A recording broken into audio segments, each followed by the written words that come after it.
and welcome back to our medium round. This is Alawad Ignacio, the diva that you love. Together with me is my kamaring Ultra Maldita, Hi, this is Alex and Brasas. you are watching the TT Show. Tarayan at Talakyan Showbiz Edition. Mare, everyone is so happy and I think everyone is ecstatic kasi nga, totoo ba to na go for gold na ang Coco Martin Sigabo? Yeah. What's happening? What's the latest? Uh, Last March, di ba, it was announced that Sigabo will replace ang Batang Quiapo. Yes. Mm-hmm. But it didn't push through Oo. as scheduled. Oo. Kaya, for the meantime, it was replaced, Batang Quiapo was replaced by the Alibay. Mm-hmm. And later on, after 1 week yata or 2 weeks, by replaced by Blood versus duty. Blood versus Duty. Mm-hmm. Kasi nagka-problema kasi the initial report was they were simultaneously taping si Gabo and Batang Quiapo yung finale episode. Mm-hmm. So nangarag yung crew, nangarag yung production. So hindi naging maganda yung resulta, di ba? Mm-hmm. So they have to stop taping. Okay. Until this month, from a week ago yata, it was announced na tuloy na yung si Gabo. Mm-hmm. Na na siya, rolling na again.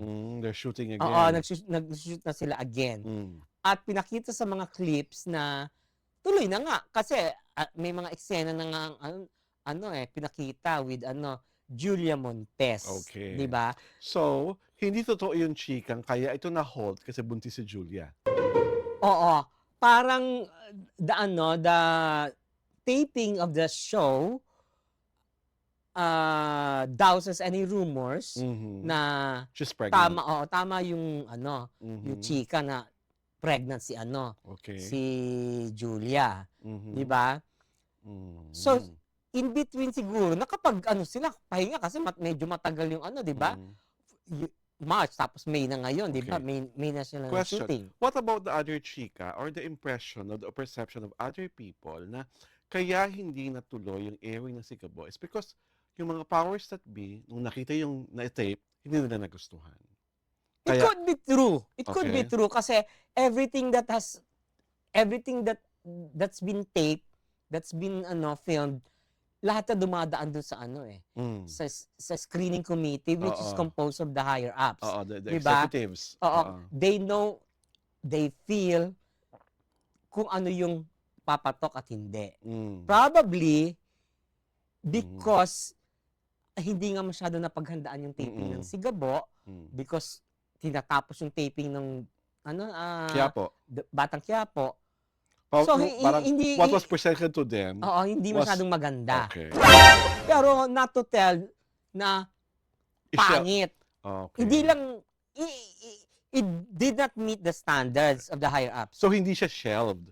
Hindi, oo. Pinahinto lang muna. Kasi yung iba, pinasabi, ay, shelved na yan. Kasi pangit. No, it wasn't. It was not shelved. It was not shelved. At saka hindi, a Coco Martin starrer or TV star will not be shelved. Ano ka ba? Hindi mangyayari yun. Kasi Primetime king siya eh. Kasi yun na pinapaikot sa social media na shelved kasi pangit. No, it's not. So, it's not true. Oo, it's not true. Mali-mali yung perception na gano'n.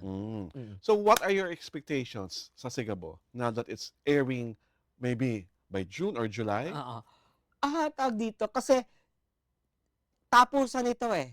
1 week, tapos yung episode Yung kwento. Yung kwento. Kung sino man yung mga central characters. So, it's a big gamble on ABS-CBN and Coco Martin's part. Kasi, this is something that is never done. Hindi. Siguro sa Pilipinas, pero sa ibang bansa kasi gano'n eh. Oo nga, dito sa Pilipinas, parang it's never been done. Oh. Kasi tapusan di ba? So, the challenge is, kailangan malagpasan mo ng malagpasan yung previous episodes, di ba? Kung ganito ang kwento dito, it should be a tad more challenging sa second, sa third, sa fourth, sa fifth, di ba? Yun ang challenge doon. Hindi to continuing series na dire-diretso like ang Probinsyano, Batang Quiapo, di ba? Yun ang challenge doon. And only Coco and his team can meet that challenge. Okay. Question. Hindi ba umay ang tao kay Coco Martin? Kasi parang ilang taon ang probinsyano, 7 years. ilang taon, 3 3 taon, years. 10 taon na siyang nasa telebisyon. Mm. Na-saturate na ba si Coco? Or meron pa siyang pwedeng ibigay na people will be curious about Kaya it? nga bago itong concept na to eh. Mm-mm. 'Di ba? They were thinking of new concept. Kasi napagdaanan na niya yung mga action series Kasi eh. kung bang-bang-bang na naman. Oo.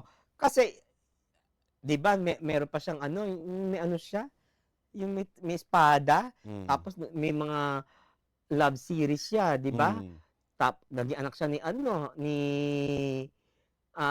Don Zulueta sa isang series. Tapos 'di ba marami siyang pinagdaanan until these two, yung ito yung pang yung Quiapo talaga at probinsyano ang nag-assert ng kanyang pagiging primetime king. Kasi yung mga iba naman yung mga soap star, hindi na naman ganun kalalakas. Yeah. Pero yun, kumbaga, hindi tumagal ng napakahabang panahon. Pero, hindi yun certified hits pa rin naman. Kaya lang on a shorter term. Shorter parang one season. Ganon. Ito kasi, magsisimula siya nito, actually, mas tawag dito, mas delikado tong gagawin niya. Because it will not follow a certain kasi tapos kaagad eh. So, he will present a new concept sa next episode. So, another week, another new concept. So, ibig sabihin, yung creative juices niya, mapipiga ng gusto. How will he top the previous episodes? May pipagain pa ba? Pagod na siya doon sa 10 taon yung paggagawa ng action series. Ay, matalino si Coco. Okay. Hindi yan papasok sa na hindi siya armored sa anumang bagay. Naka-focus siya nakaset yung eye niya sa isang bagay. What will the real life love story of Coco and Julia bring to Sigabo? What do you think will it bring? Tawag dito kasi ngayon hindi na sila naglilihim. Out na yung relasyon, di ba? Anong dadali nito sa show nila? Maybe they will be presented in a more romantic way. Okay. Di ba? Medyo may kissing na dito, may yakapan na dito. Parang ganon. Pero kasi, you must understand na hindi to dire-diretsong story.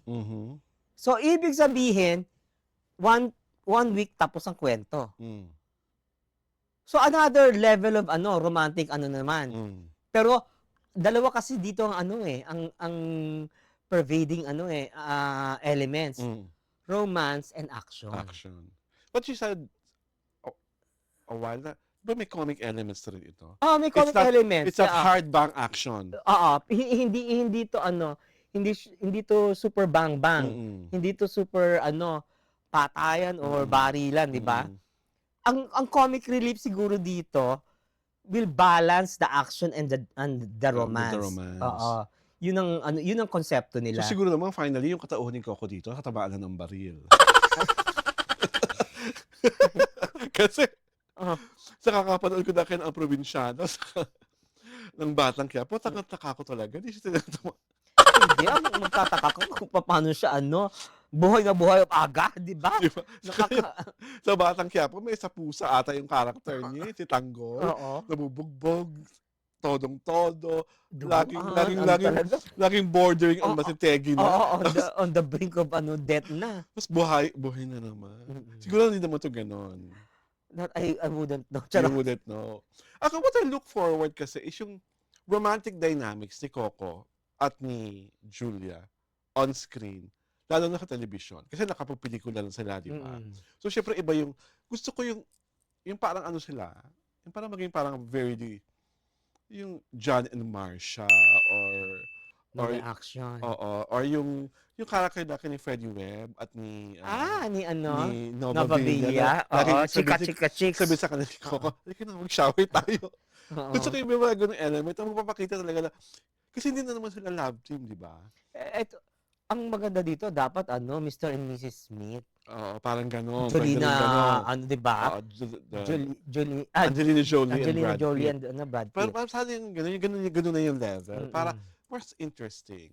At saka sana 'tong sa soap na ito, magkaroon naman sila ng anak, 'di ba? Mm. Yung magkaroon sila ng mga kids. Kasi Oo. sabi mo episodic, 'di ba, every week nagbabago, Mm. 'di ba? 'Di ba dati, 'di ba may commercial na humaba ng humaba ng humaba? Oo, si ano, Oo, si Lumen. Blumen, oo. Well, Nasaan na yun? ewan ko. But anyhow, ngayon pa lang we are congratulating Coco Martin and Julia Montes because for sure, maraming manonood at maraming magmamahal ng Sigabo. This is Alvin Ignacio, the diva that you love. Together with me is my kamaring Ultra Maldita. Hi, this is Alex Brosas. This is a Kitty Show, Taray na Talakayan Showbiz Edition.